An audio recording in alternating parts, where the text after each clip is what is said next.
evening, everybody. Welcome to Rivalz Race Chat. Clinton and Adam here on a Tuesday. An hour early, though, because everybody in this country is going Blue Jays crazy. And we all want to watch the game, unless you're gassed out after last night's 18-inning marathon. Oh, my goodness. Did you stay up that late? Did you? I did. I'm a competition freak. When it comes to this type of thing, I want to take it in. That was history last night. I almost went to Toronto. I thought it'd be really cool to watch from the Rogers Center, but I'm glad I didn't because I'd still be there. Like, actually pay the money to go watch a real game, like inside, like with a real ticket for thousands of dollars? No, it's $15 to watch the games from Los Angeles at the Rogers Center. What am I thinking? Yeah, because they're in L.A. I'm so out to touch. Okay, got you there. Yeah, I thought you meant go to a real game. Well, you don't pay 3 me. in the morning. That's like my hours. So I was like, man, this is great into my wheelhouse. But man, I was frustrated last night. You know, I think I know this isn't a baseball show. Yeah, like they pinch hitted everybody in, and then they had nobody left. Like we played most of the game with our third stringers. And obviously nobody expected to go that late, but I was scratching my head with Schneider a couple of games. Like, why are we taking our best players out? Like, we needed Kirk to be batting that whole game. Yeah. So I agree. Like the jokes today have been basically the Buffalo Bisons played the last 9 innings of that game last night. Yeah, but pretty much. He's kind of calling it through analytics. Think about some of the bang plays last night. If you're half a second quicker to the plate because you put a different runner in, and that's the difference between winning and losing. But can I go back even farther, Clint? Who the hell sang the Canadian anthem? I didn't see that. I'm so over the anthems on a lot of this sporting stuff. It's so terribly done. It's terribly done. Even we watch the dirt racing in the States, and they have an American sing it, and there's thousands of Canadians there. Surely somebody could do the anthem justice. If I hear them say Canada one more time instead of Canada, Mr. Pronunciation, I'm going to lose my crap. So I'm just frustrated by it all. They had Brad Paisley do the American anthem. I like Brad Paisley, play some guitar, sing the song. But the guy that did the Canadian, and no disrespect, that's hard to do to get up in front of a crowd. But when you're at that level, you should be able to knock it out. And it was a stretch. I always feel, and we can bring Doug on. Doug Lange is going to join us here in the chat. Doug, race director with the World of Outlaws, formerly Oswego Speedway. Welcome back, Doug. Doug, you see a lot of this. How many places are you going where you're like, hey, man, did someone's cousin just ask, hey, Uncle Johnny, can I sing the anthem? And, like, how many shit anthems? Like, Adam, you and I were west at a NASCAR race 2 summers ago, and you looked at me during mid-anthem and said, have they heard the song before? It was that bad. Like, no even clue what song we were supposed to be doing. What do you think, Doug? Anthems, are they a problem? They can be. I mean, sometimes it's a favor to the promoter or somebody you know, and maybe they sing in the shower, they sing in a mirror. Who knows? But actually, the best one we had was last year at USITS. The guy hummed the national anthem. It was the American national anthem. He actually hummed it, and he was over in like 45 seconds. It was the greatest. I mean, and unfortunately, they didn't bring him back this year, and we don't know why, but my score, Blaze Stubble, and I said he needs to come back this year for sure. It was great. It was unique. So he hummed it and we timed it. It was like 43 seconds and he was done. And Adam, I'm only throwing glass houses because I'm a bit of a musician. I have been known to sing on stage. I have sung the anthems at an outlaw race at Oswego way back in the day. So I will throw stones from my glass house on this one. If you're not even close, man, give it a rest. And, you know, we don't do it at Oswego for political reasons, but the last time we ever sang an anthem was Jay Hill's daughter, Bella, and it was gorgeous. But anyways, I tell the story, of course, when I managed Humberstone, I had a mother bug me all the time, can little Tommy play his violin and do the anthems? And I'm like, yeah, I don't know.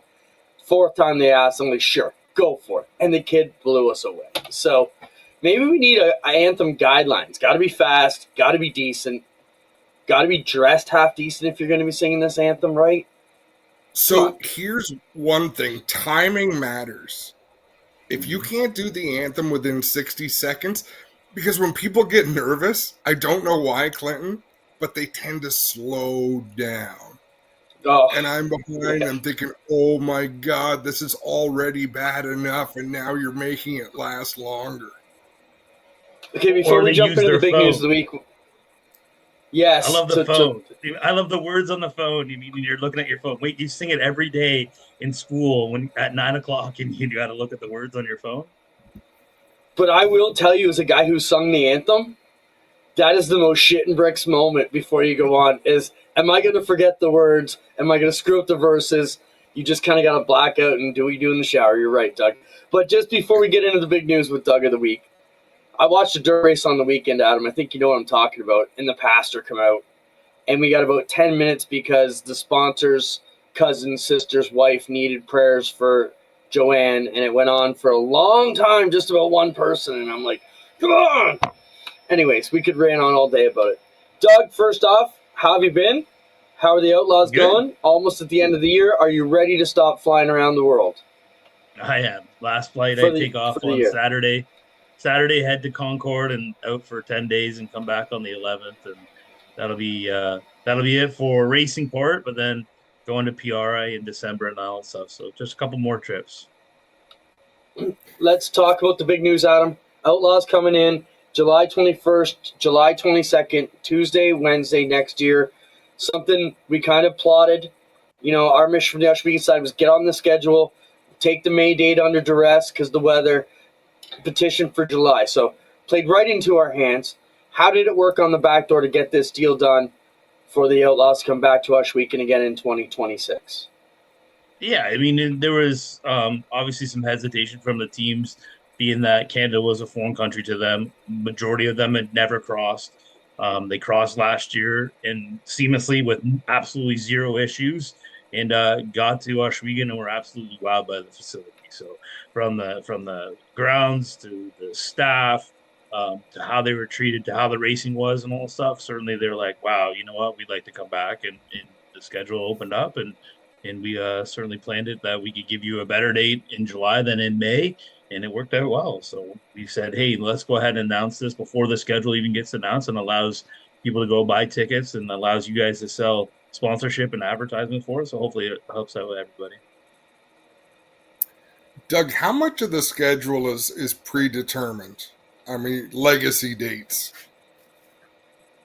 If we base it off a 90 race season, I bet you 20 to 25 of them are already set. I mean, it's just a matter of what dates they are. I mean, that's the bigger paying ones. Your Kings Royals, obviously your Knoxville Nationals, the National Open at Williams Grove and all stuff. So you take those dates, put them in, talk to the promoters as to when they want them. And they don't really typically move. It just all depends on what the calendar year does, whether it be the second week of October or the first week of October. So you slot those in, and then you go from there. I mean, obviously, we're going to start in Volusia during Speed Week, and you build it off of that. Carlton Reimers, our series director, does a fabulous job with that. Every time I go into his office in our command center, he's always got the Alice out. I mean, he's looking at new places. His phone's ringing. I mean, I talked to him today. It's still not completely done. It's close, but he's like, oh, something came up. You mean one guy wants to go this day to that day? And then it changes up other things. So now he's got to make 3 more phone calls to work with other promoters to change up dates. But once he gets those 20 to 25 set, then he builds it off of that. You know those number things, Adam, that were on the square and you got to move everything around to get the numbers in the right order when you're a kid? That's kind of what playing with the schedule. You move one, you got to move 3 other things to get one back in place. Doug, are we able to talk about what the races that surround Ashwegan? Is that public knowledge where we're coming before and where we're going? Because just for the race fans, we're coming over the Kings Royal. That's the heritage date, so we pretty much, or Adam said legacy date, pretty much know coming over the Kings Royal to Ashwegan. Are you able to say where they're going after? Or not yet? I mean, typically the Kings Royal is that whole week we race at with the Brad Doty Classic on the Tuesday. Then the teams go off to Eldora where they'll race Wednesday, Thursday. Kings Royal will be Friday, Saturday. I mean, and then we're gonna swing up through the Michigan border, through Detroit and into Washwegan. We'll do that, and then the plan is after that is to go to Weedsport. So that's the whole swing, and it just kind of swings back down through Buffalo, and that we'll head back south, and that I believe we go to Pennsylvania, and that after that. We've talked, Doug, before about what your favorite events are, and this. When you do these regional swings, how much do you notice the fan base really change? And I don't know how to explain that better. So I get to cross Canada. I have for a few. There's a big difference in the fans in Newfoundland compared to the fans in Alberta. What do you find crisscrossing the U.S.? Yeah, I mean, you certainly get certain areas. We actually had this conversation the other day with Carlton. Him and I were talking, obviously, the schedule, and we said, hey, maybe it's something where we don't go every year. You know what I mean? And you go every other year, or every third year to certain areas and all that stuff to build that up excitement. I mean, we went to Angel Park. It was a rain out from earlier in the year, and we went there in just actually not last weekend, the weekend before on a Sunday. Great crowd. I mean, we're right in Wisconsin. We're always worried about the Green Bay Packers being that like football central and all stuff. I actually stood on the deck because there was no tower to racetrack from and talked to their fans and all stuff. They're like, we're midget fans. We don't like wing sprint cars, but then they're absolutely wild. So you see the passion there. I mean, obviously we go to Williams Grove and all that stuff, and you get the PA posse against the World of Outlaws. You have that rivalry. You go to Eldora. I mean, you got everybody and their brother. I mean, and certainly Knoxville just knocks it out of the park. I mean, you got 25,000 people and all that stuff coming from all over the country. I mean, actually, I've seen some Canadians down there this year and all that stuff, and had the privilege of talking to Bill and BJ Willard came down and visited and all that stuff. So you just get everybody, and so certain areas have more passion than others and all that stuff. But if you miss a couple years and all that stuff, it builds up the excitement once you show up again. I think we saw that at Washwegan this year. You know, everybody coming up and just thanking even the officials and all the teams for coming about. We hadn't seen anybody in a while, so it was great to have all you guys up here. Doug, I think that's a great week coming out of Kings Royal, Washwegan into Weedsport for our fans around here, for our teams. That's big. You know, the Washwegan teams can then put their 410 in and go place. A lot of them have been before in Weedsport. Certainly a close, we can build a bit of a swing for the 410s there, which is awesome. My question for you, though, is I see some of the social media fans start making lists about which drivers have signed up with Outlaws versus High Limit. Do you guys put any heat or kind of incentive on your drivers, or request, I should say, like we do in the early part of the year, to get those rosters filled out so people will know who is aligning with which faction this year? No, I mean, we present to the teams, obviously, the point fund, and there's other exclusivity programs and benefits and bonuses that they can get if they stay with the World of Outlaws or if they sign up with the World of Outlaws. So that's one thing that Carlton does is any team that's questioning what they would get if they become a platinum driver with us. So he sits down and shows them the benefits of it and shows them what they would get, what they won't get. You're going to start seeing all those announcements probably next week. Some of the teams will announce they'll utilize the platform at Charlotte for the World Finals, and then certainly going up the PRI. So the next month, it'll really start to fill out. I mean, there's a lot of rumors out there. We know some people that are coming back. They've verbally committed. They just haven't announced it socially for everyone else. But that's the kind of fun part about these podcasts that you guys do and all the stuff is you guys can stir up the rumors, and then you got something to talk about. What's the sales pitch, Doug? I don't think it's so much a pitch. I mean, it's not like, hey, if you come with us, it's Carlton. The way Carlton does it is he just shows them what they're going to get. I mean, he shows it on paper and says, hey, here's your point fund. Here's the bonuses you'll get if you stay with us. There's what we call an exclusivity program. So if they stay under 4 races, I mean, that's actually on the website. You can see what they get for that. Everyone knows tow money, whatnot that they get. So he just presents that whole package. I've actually never seen the package. I just kind of know what's in it. I like that you just indicated you've never seen Carlton's package. I'm sorry, that's why I almost choked on my coffee. The World of Outlaw package. Doug, what kind of involvement do you still have locally here? One of the questions was, have you started working on the 2026 Maryville schedule, and will you be helping Don out again? Yes. Actually, I'm going tomorrow to have a meeting. I was supposed to go today, but I had a doctor's appointment. He's got one tomorrow morning, but then him and Lorraine and I are going to sit down actually tomorrow at 11 o'clock and start. So planning the awards banquet, which is coming up there in a couple weeks, and then we've already started on a rough idea on the schedule. I know there's some big news coming. We've had a big sponsor step up and won a 3-race series with the 358s. Maybe I'm letting the cat out of the bag with that one, so there'll be something special there. The fall brawl was certainly success for them in the fall time. So I think he wants to continue on with that, and then we'll put in again, like Adam said, those traditional historical events that we always have. Doug, why is it important that you keep doing that? Maybe it'd be like someone who's a major league umpire calling the World Series and then going back to not the little leagues, because I still love it. But you know what I mean? Going to a different level to be heavily involved.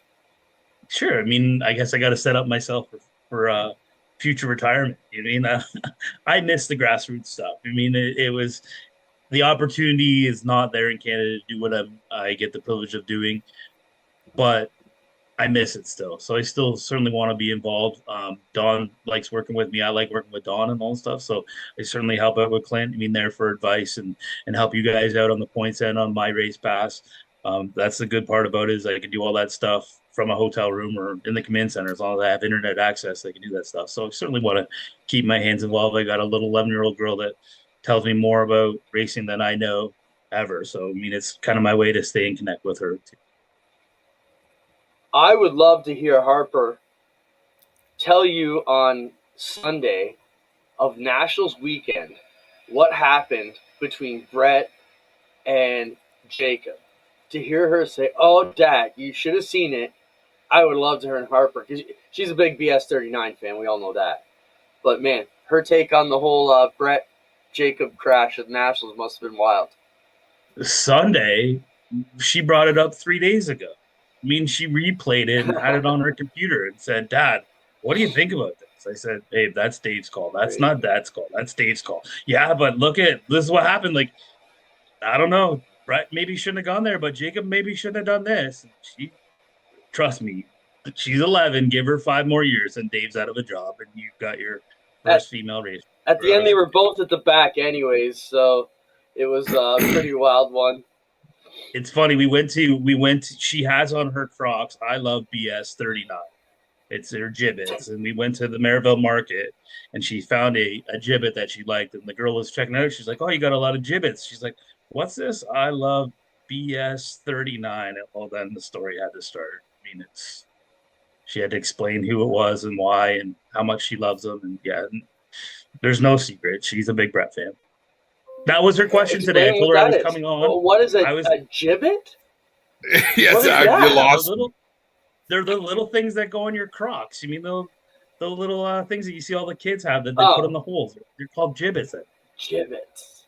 Yeah, but she had that question: why do you not bring Brett on the show? I hope he's listening. She wants to know. Oh, okay. I can answer come on the show. He won't. Brett is very self-aware.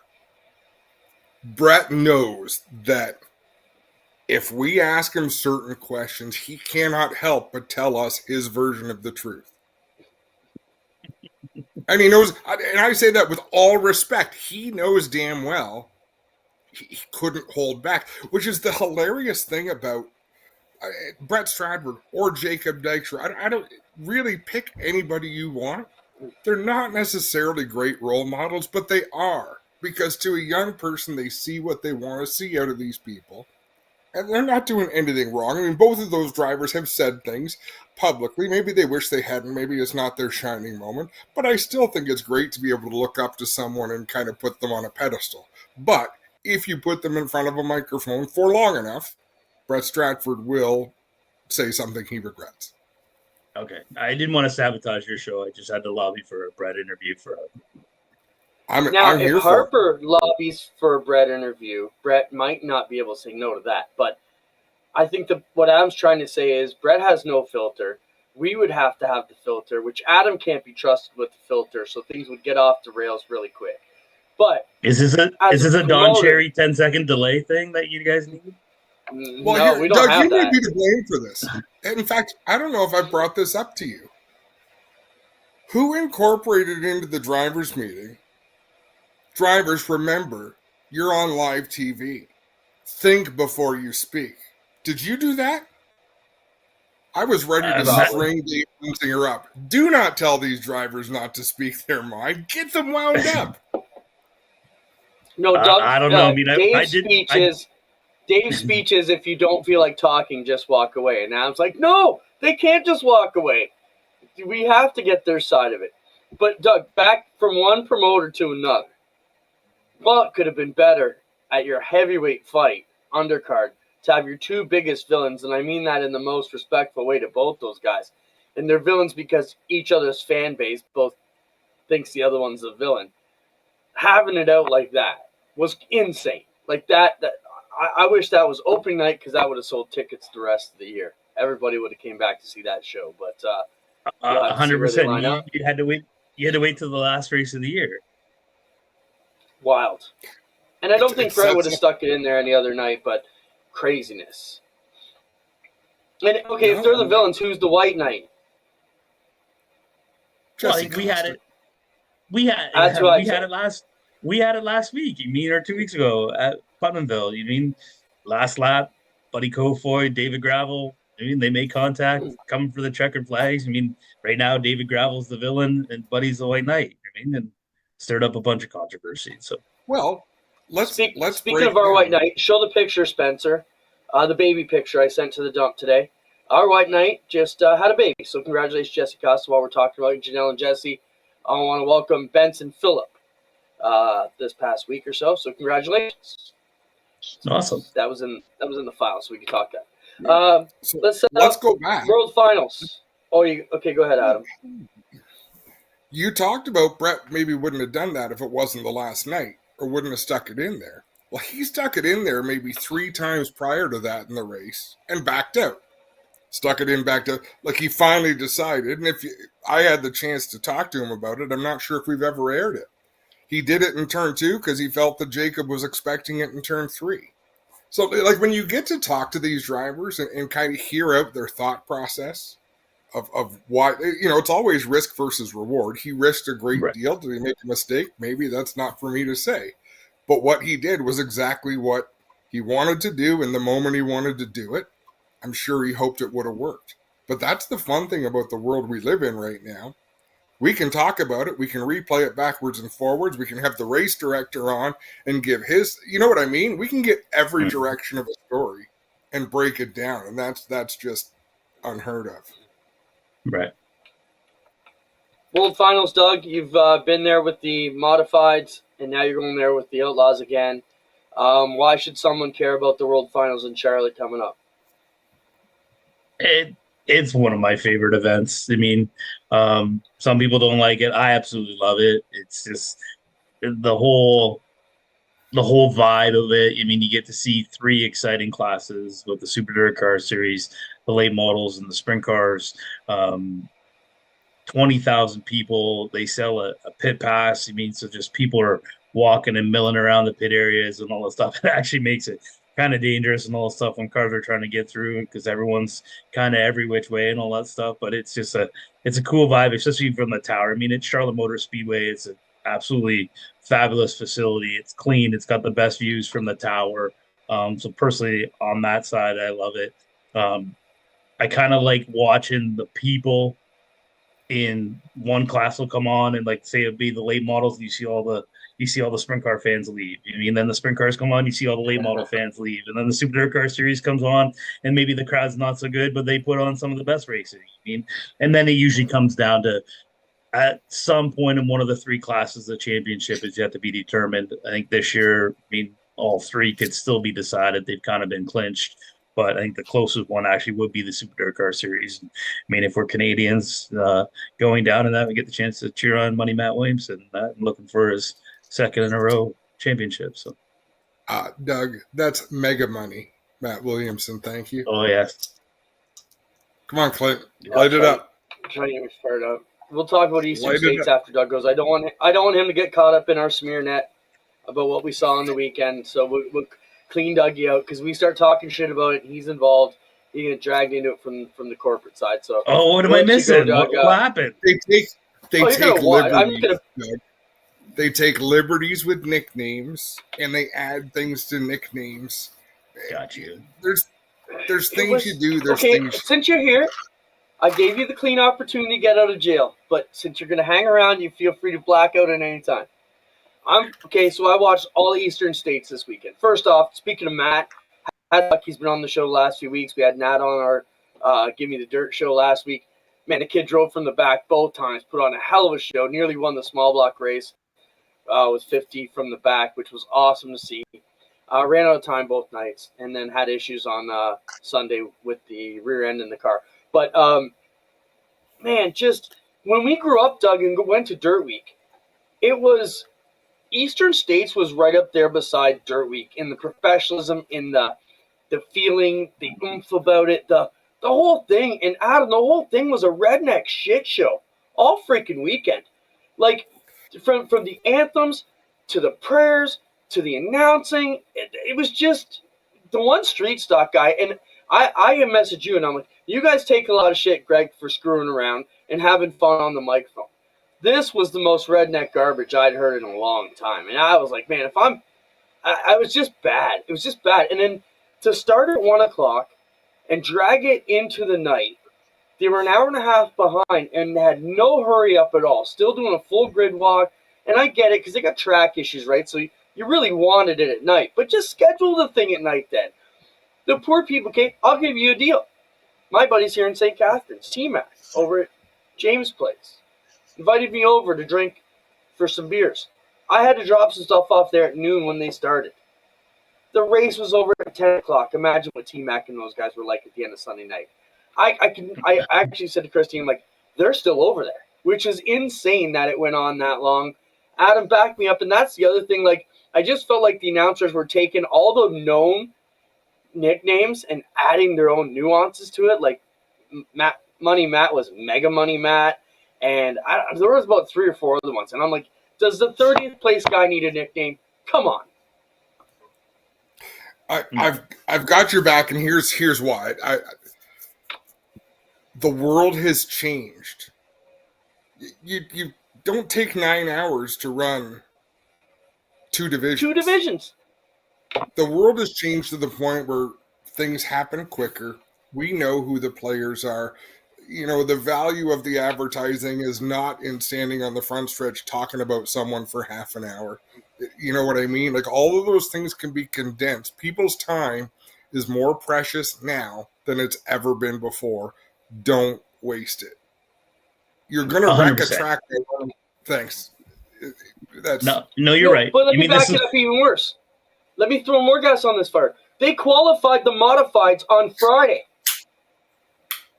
Yeah, there was no this was qualifying. for street stock They're heats and a feature, and it took 8 hours.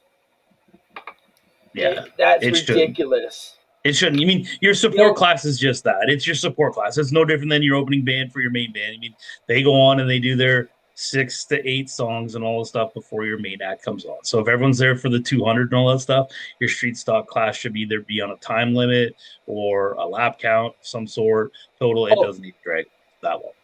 You should have seen this race, Doug. I wish I was drinking beer with you watching this. Neither of you wouldn't have a beard or a hair left on your head. We were freaking out. And I said to Adam, if we sent Beagle and Bailey down there, they would lap this field 24 times in a 25 lap race. It was so bad. And I mean, I don't mean that way. We're lucky with what we got around here. And thankfully, all our promoters care to put on a show and not drag this stuff out. Because, man, thankfully I was sitting at home watching and not cold in the grandstands. I would have been pissed. They probably had cars in the drive-thru running out of gas. Furthermore, if you're going to run a night race, which both of those main events became night races, don't run cars on the track all day long and ruin the racetrack. Right. Leave it empty all day. Bring them out at dusk. Run the race, and they got a great surface. Right. Now, Jamie that being Freese said, phenomenal job. yes, I was just getting into that. We talk about this they had a lot of troubles at Orange County, but there was nothing but praise about the surface and how Jamie Friesen worked it out for them this weekend. So our buddy and friend of the show too. So good to see Jamie down there spreading the magic. But Doug, you would have been frustrated. It could be so much better, so much tighter, right? It was just frustrating to watch because it used to be such a high prestige event, and I just felt like it didn't feel like that on Sunday when I was watching it. Right. Do they still do live pit stops or no? Yeah, that's not wild. really. They have a couple live stops. It was still sketchy. It's still chaos. Right. But not like it used to be. It makes me appreciate Peterborough Speedway. At least they ran 9 divisions for 9 hours instead of just 2. Yeah, for Sorry, sure. Doug. All right, Doug, thanks for stopping by. We're going to move on. No problem. I appreciate your time today. Good to chat with you, buddy. Appreciate it. Have We'll fun at try World to get the Finals. banquet soon. Sounds good. Talk to you soon. Ciao, bud. We get too comfortable with some of our guests. It's like he's not a guest anymore. He's part of the furniture, so I feel bad. I talked over him a few times, but it's fun watching races and texting with you. And before we bring on our next guest, Gary, we've got Scott Simmons in the rundown. He is busy, so for those of you who don't know, Scott Simmons is a car chief with Denny Hamlin.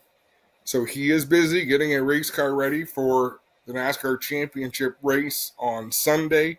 He was golden when we were doing the show from 8 until 9. We moved it up to 7 so everyone could watch baseball. He may or may not come on, but we still put him on and sent him a link just in case he can spare a couple of minutes. But what a huge deal that a kid from Cambridge ran mini stocks, ran go-karts at the Waterloo Kart Club, is now working with Denny Hamlin. He's going to have a chance to take home to earn a ring on the weekend.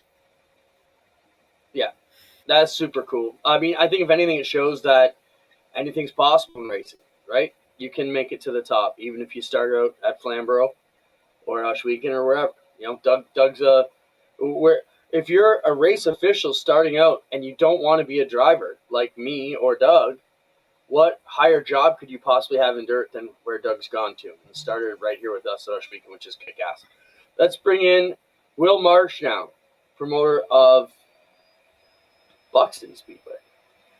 Will, do we have an official name? Let's start with that. We're having a fun night, so I know you got serious issues, and we're going to try and talk about that here, and some of the stuff's gone on. It's been dramatic. We fully get that.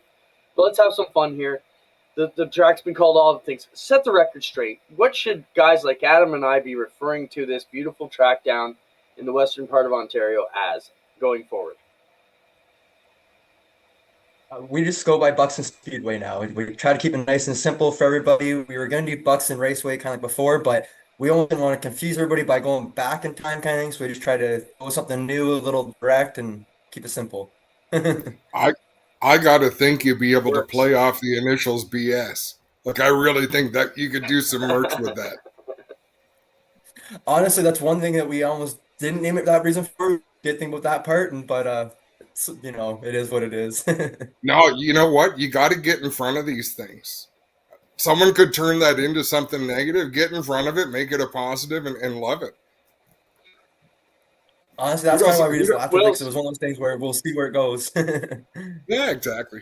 Will, so you guys are at the end of your second year, correct? Yes, sir. So it's been pretty wild. We know you had a fire there about a month or so ago. You put out news today that make no doubt about it, Buxton Speedway is going to be open in 2026 moving forward, so your team's drivers, sponsors, partners can get rolling on it. Tell us about the announcement you made today, what spurred on the timing, and what's behind all this. It was just one of those things where, obviously, initially before the fire, we never planned on not going in 2026. But after the fire, since it is just a small family-run business, it was a lot on my mom. I'm not gonna, try to put her on or whatever. But it's just one of those things where, truthfully, she's a loving, caring person, and she, at the end of the day, has only ever been around racing because of us. She never has raced a car in her life. She's never drove or anything like that. She overall could care less about racing unless we did it, kind of thing. So she's really just here to support us. And so it was one of those things where it really took a kind of a toll on her in the sense of like, is it worth our safety? Is it worth our crew safety?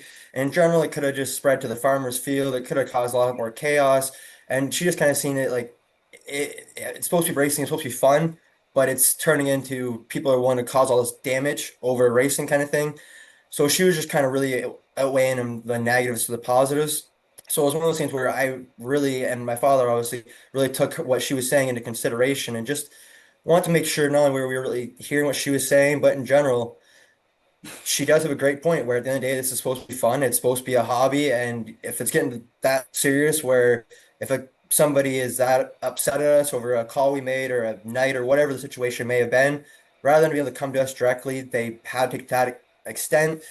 It is kind of sad to see. And unfortunately, really does make you kind of question some things, but at the same time, we are racers at heart and we want to keep pushing. And that's why we decided to make the decision that we made today. But it did take a bit of a conversation to get to that point.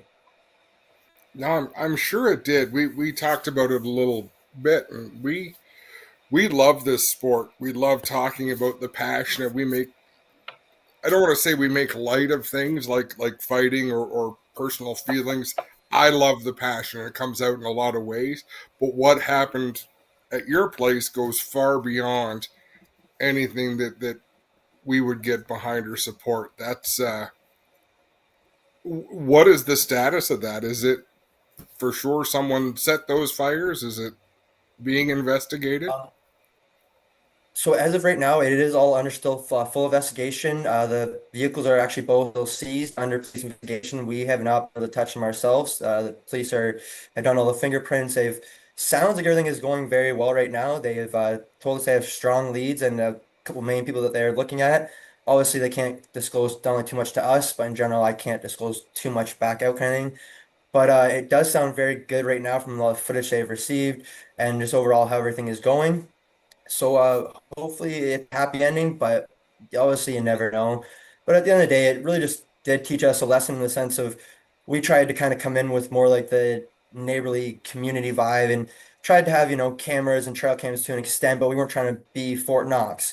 Unfortunately, it kind of came to that point where now we have cameras everywhere. You can pretty much walk on the property. We've upped other security levels, things like that, where we didn't want to have to do those things. We want everyone to feel like they can come onto the property, no problem. But unfortunately, now there's gonna be a gate up all the time, things like that, where unless it's business hours, no one's beyond the property kind of thing. Well, let's turn over some positives. What were some of the good things that happened at Buxton Speedway this summer? Honestly, that's the worst part is it was such a great year overall in our opinion. Obviously, there's obviously a lot of learning curves and there was still some hiccups and we definitely still had some bad days. But overall, it was compared to last year, we felt like we learned so much and we were really growing as not only a team but as a speedway. Um, so we felt like we're making a lot of growth.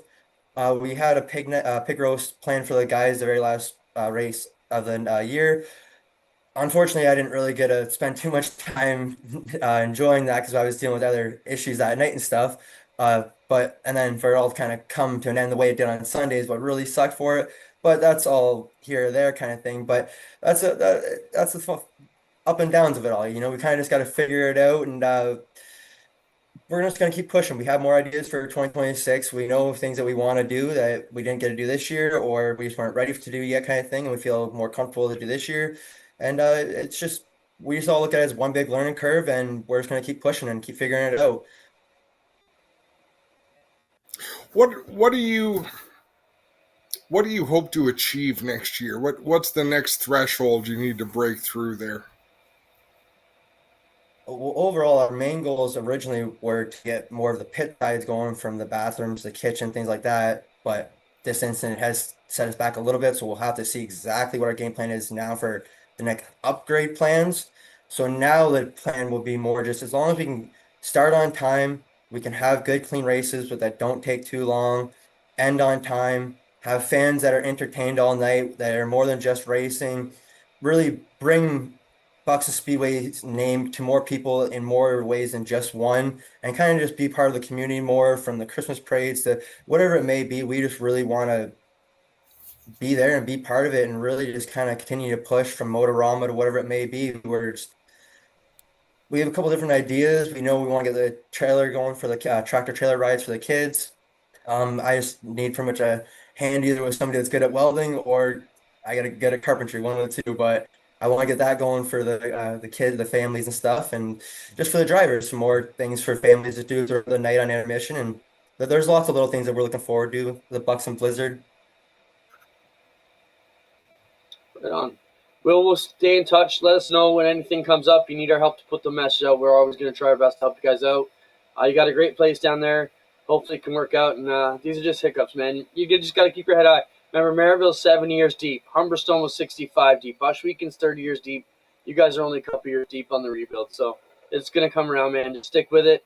Keep pushing that positive culture. And, I mean, if I got any advice to you, that's the big thing I started 10 years ago at Bushweeken is, getting everybody behind the idea. We got to stick together in this thing, or we're not going to make it. We keep burning each other down, literally, unfortunately for you guys. That's what's going on down there. So we got to fix that up and get everybody kind of pulling the rope the same way.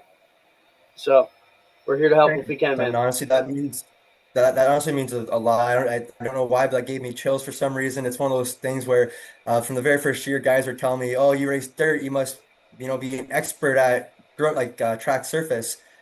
I raced dirt for 11 races. I did sewer and water. I was digging trenches, not keeping the surface flat. Everything I was doing was not this before. So it was one of those things where I was being told so much that, the expectations are almost high, that it's just nice to hear from, somebody else that has went through these kind of situations. And I just really appreciate not only those kind of words, but in general, all your support. Right on, man. Hang tough. We're all in it together. Thank you. I really Thanks, Will. appreciate it, guys. Have a good night. You too. Be safe. Will Marsh taking over Buxton Speedway. That's a tough crowd down there, Adam. And, hey, even our guy Doug, who was on here before, he went down there for the previous ownership groups, a couple previous owners there before the Marshes. And Doug lasted about one season down there. So it's tough crowd down there. But they want the best. And one thing I've learned, Adam, when the racers piss me off because they're bitching about stuff is it's one thing Mike Morris has instilled in me. That's the passion. So I can't be frustrated about their passion because their passion is what keeps us all in business. So I have to figure out how to twist that passion into my own. What do you do when I piss you off? Well, you just pissed me off. I saw a meme today. And it said, "What's your blood type?" And mine is effing boiling. That's for some reason I'm just pissed off at the world every day. I don't know why. Speaking of effing boiling, can I go back to a comment that was made in the chat that kind of rubbed me the wrong way? Yeah, I wonder if it's the same one that I saw. Go ahead. Listen, Terry. I talk about NASCAR truck races, and we don't race them at Ushwegan either. So we can talk about whatever the hell we want, because it's our show, and I respect your opinion, but come up with a better argument. The reason we do things we do at Ushwegan Speedway, whether it's anthems... Not everybody sees the question. So the question was, why should we talk or bitch about anthems when we don't play them at Ushwegan? Well, we work 3 nights a week, and the other 2 do play them. And most of the time, they're terrible, and we have to stand through them. And that's actually why we go to commercial on G-Force during the anthems, because most of the time they're not working on television. If they were, hey, if we had someone there singing them out, but hey, I want it to be good, and I'm passionate, and I'm a fan too. So we can. I love opinions. I love when people share them. But Terry, do a little better next time. Find another reason why you want me to shut up or not talk about something. There's got to be better. But let's jump into some fun here. Weaver Valley made the news. We don't have anything to show about. Did you see this, Adam? So Weaver Valley, we've been talking about all the time. The world is in a bad place. So Weaver Valley is an AI-created fictional speedway, and if you haven't seen it on Facebook, you got to check it out. Exactly as it's spelled on the side there, WEABER Valley Speedway. Okay, so they started with AI photos, and they had us all in stitches with their AI photos. But now, in the past year and a half, AI video has come into their realm, and they're posting 2, 3, 5, 6, 8 a week of these AI videos, just crazy stuff. A couple weeks ago, we saw Granny take the shirt cannon to the face in the grandstands. That got out on Twitter and got shared around, went semi-viral. And then this week, they put out a video of the power company shutting off the lights in the middle of a race to get back at them. And the local NBC affiliate picked it up and ran the story as it was legit news. Now that is just crazy to me, and shows all the boomers out there that are believing everything you see on CHCH News. Stop it right now. Come on, dig a bit deeper. And the problem with it now is every time I see a video, I can't even tell whether it's real or AI anymore. It's insane. We're in trouble. Yeah, it's concerning to me. But what are you gonna do? I am a faithful follower of Weber Valley. I love it. I look forward to the next time I get to see it. World's roughest 2.8-mile speedway. Like, whoever did it, it's not AI generated, because somebody is behind these funny things. Somebody has come up with these angles. And the trouble is, whoever it is, let's imagine this. Let's say that person had access to Glenn Steyer's Clint. Whoever it was with that level of creativity could make this happen. Build a real Weber Valley redneck speedway is what you're saying. Like, create some of the aura that surrounds that. We will no longer be doing drug tests before the races for the foreskinnable future. As the months get colder, we have fewer drivers showing up, and we only have 2 or 3 left per class after they fail the test and get kicked out. For the rest of the year, everyone is on the honor system. And it's perfectly and purposely spelled improperly, which is amazing. Like, that's part of the charm of it. That the grammar is purposeful, terrible, and it's great. And man, I wonder if someone's getting fired for that. Like, this is what you're putting out, imaginary stuff off the internet? Like, that should be a case for an editor to lose a job. It should be. Remember a year or two ago when they brought up something about T-Mac? They brought in some real drama, like some real names mixed in, and someone threatened a lawsuit, and they kind of changed direction. But they changed direction into an even funnier shtick. Like, it really is phenomenal. The sad part is that dirt racing in some areas is that redneck that you can believe what they're saying, which is scary to a guy like me who's trying to take dirt racing to the A1, 5-star level on the other side of professionalism. So it's a bit tough. All right. It's tough because, and this is something, when were the monster trucks at Flamborough? Was it this past weekend or the weekend before? 2 weeks before. This is why it popped into my mind, Clinton, because they put a huge crowd in there for monster trucks. You want to put on fantastic racing, and that's probably not the most profitable way to use that facility, but it's the way it was intended. That's what Glenn Steyers wants to do. That's what you want to do, and I'm thrilled for it. But when you look around at some of these places putting on traditional car races, they're just not very entertaining. It's not very compelling. I'm happy that they have certain events they can bring in and fill the place and try to make a few bucks. I'm sorry, but with 6 cars at $25, it's never going to be compelling. We need some new math. Hey, at least the street stocks, at least at Eastern States, most of their divisions needed consies. Like, they did have full fields of cars. So, I mean, I do commend them for that. If you have a division in your speedway that has 6 cars, man, you should be putting heat on the ownership to get in another division that brings full fields. Like, I realize we're lucky. We got good car counts. But Adam, you were with me at Oshweek, and we had 7 Thunderstocks. and we were trying to figure out in Glenn's kitchen 20 years ago how to get this thing right. It's not easy. You got to do a lot of things right. You got to make it work. So, What was the answer? shit, There I were a don't few remember. answers. There's a It was a few long answers, time but ago. to me, there was one person that made most of the difference. Well, Glen Hills, we needed to write tech, and we needed to get in line with the other tracks so we could get everybody there. Because at that time, everybody, this was before ODCC, everybody had their own rules. Even Merrittville and Oshweekon, you still had to change a bunch of shit to go from one to the other. Now we got the ODCC. If you're changing stuff, it's because you feel it's better for your performance. It's not because the rules are saying you can't. You have to have a different set of tires or a different rear end over here. So I know you hate it when I do that too, like put you on the spot to try. But that was Glen Hills, in my opinion, was a big game changer for the speedway and for that class. But on the other hand, some of the most fun I ever had calling races there was the mod stocks. I don't think we ever had more than 7.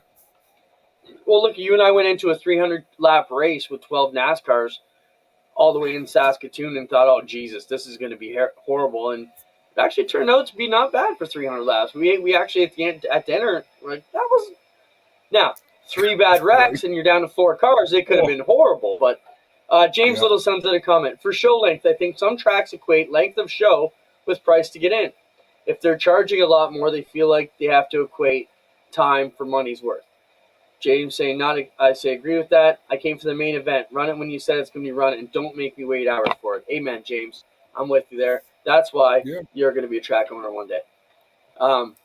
Almost did. James was that close to having the Saturday nights over here. All right. Let's jump into some other fun. Jim Price and something Adam quick. Ferry. Yeah. Who was it? Oh, my God. Wasn't it Jim Price that ran out onto a live track to run away? That's what he's talking about.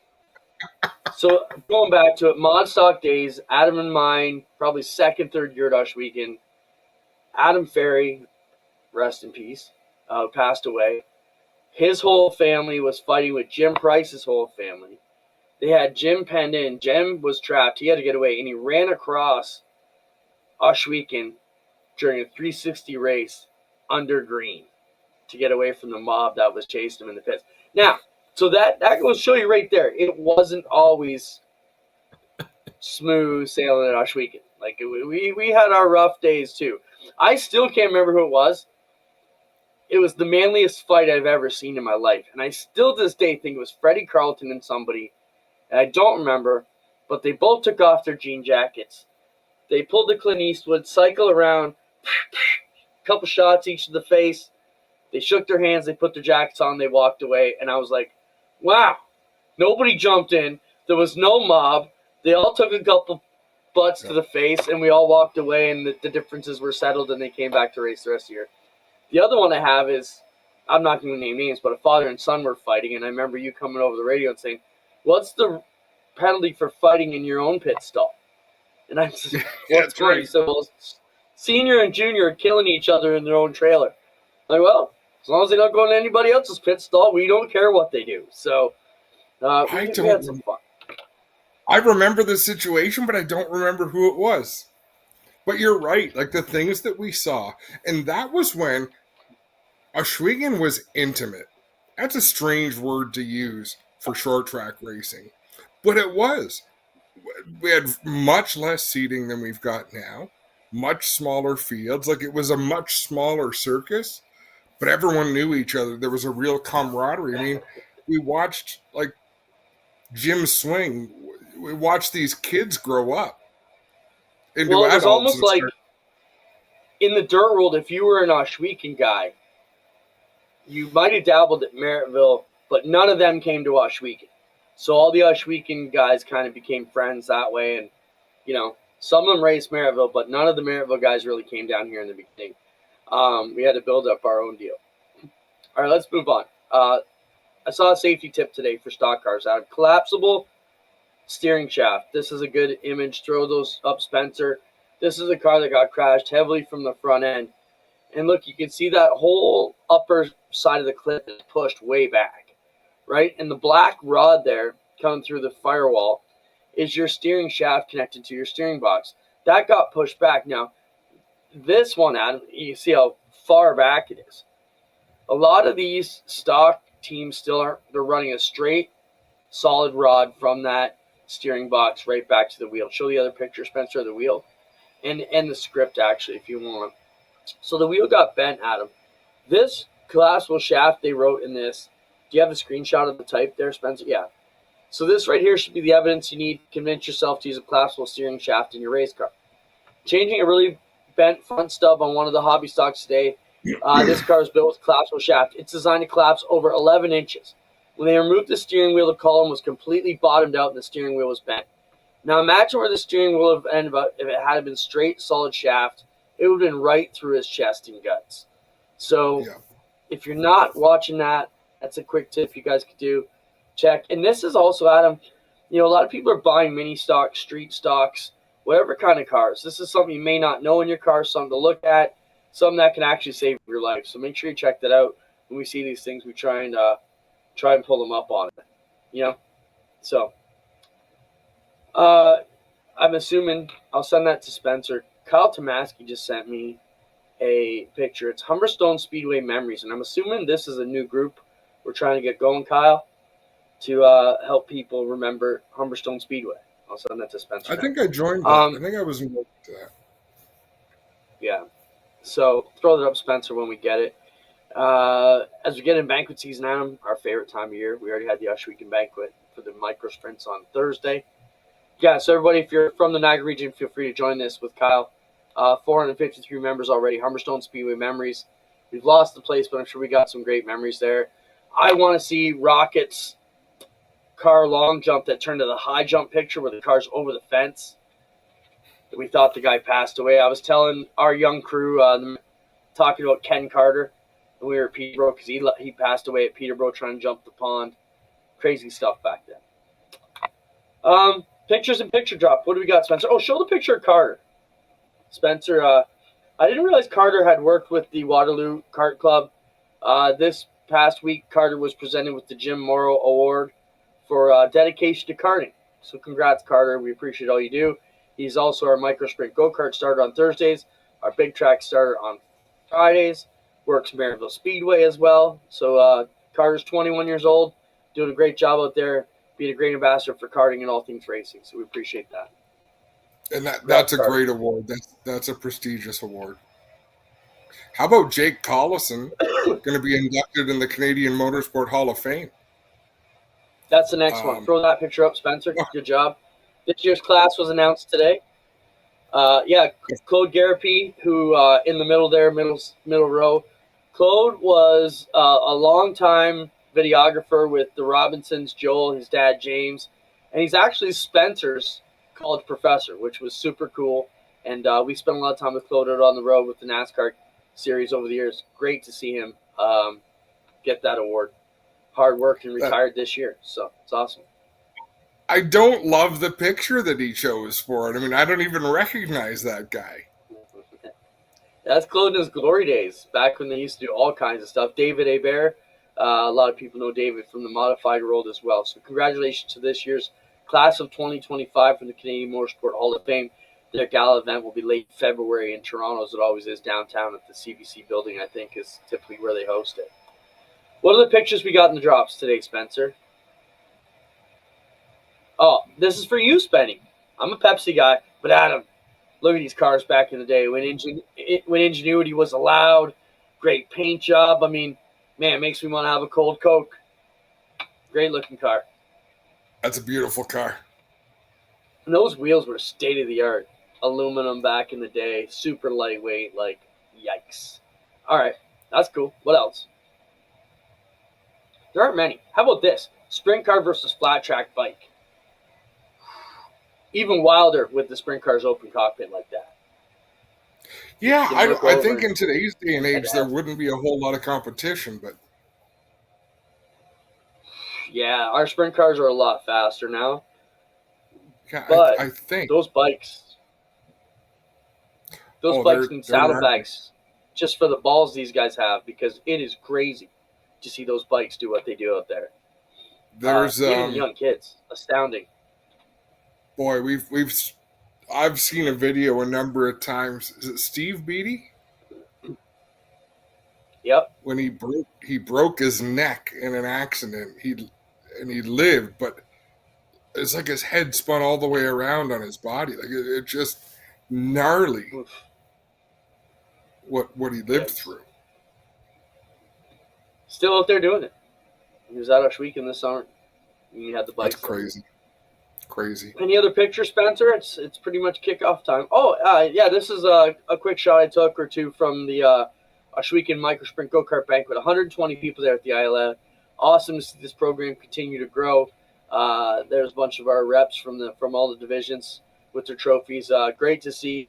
Adam, it was 65 people 3 years ago, 80 2 years ago, 100 this year, 120, or 100 last year, 120 this year. Pretty amazing to see that program continue to grow. Of course, a bit of a cap off here because we showed all the races live on GeForce, which is a great addition to our program. So happy to be doing that. Anything else, Spencer, in the Dropbox? How about this picture from Matt and I back in the day? Look at that. That's the infield building at the New York State Fairgrounds. Doug Elkins looks the same, but look at us, jeez. Back when I had black hair. What year do you figure that is? I don't know. It's before I got my ears pinned back. Just kidding. They're still big. You're beautiful. What would that be? That would be 2005, maybe? I say that's 20 years ago, I would guess. Yeah. Easily 20 years ago. Before I had kids, that's for sure. Those memories pop up from day to day. Hey, remember when we thought Doug Elkins was going to join the Dirt Track Digest team and do amazing things, and then he took all our knowledge and pissed off and did his own thing?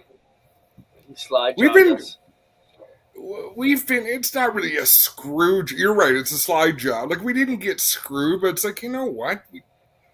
We try to make things better. We try to do positive things. And it doesn't always work out. Oh, Kyle Tomaski, now he's sending it. We actually look good in this picture. This is us modern day.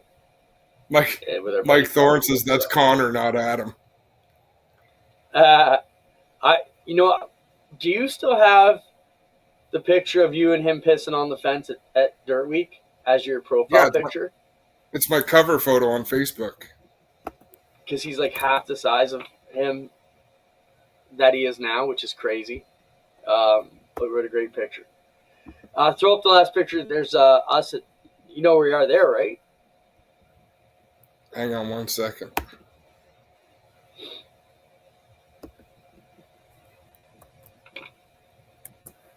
I just sent it, Spencer. Not sure if you can process that quick enough. That's probably Jukasa on the front stretch. Yeah, with Tony. Back when it was that was early NASCAR days, right? That's pre-pandemic. We're talking 2018 probably there. 2019 maybe? Yep. There's a picture. I took that picture from the trailer. I think you did. I didn't teach Connor how to take a whiz, but it's striking how we have the same stance. Like, how does that happen? It's in the genes. Get it? Anyhow. All right. That's enough silly enough. What else, Spencer? Is anything else? I think we've exhausted all our plays. All right. Thanks, Spencer, for all you do. Appreciate it. Thanks, everybody, for joining us earlier this week. I'm sure a bunch of people just tuning now going, what? Let's wish Scott Simmons and Denny Hamlin all the luck in the world. I'm not a big fan, but I do think he deserves a championship. We will get Scott on in the next couple of weeks. He was willing to come on, and I just think that's a really neat guest. Like, that's a really neat get for us to talk to someone who's one of us, but doing it on the biggest stage in the world. Yeah, no matter what happens, hopefully we can get them on next week to talk about the drama of the week, however it turns out for them. Hope it all works out. And And thanks everybody for being here. Thanks, Spencer. And let's go do it. Good luck to the Jays Let's go tonight. Blue Jays.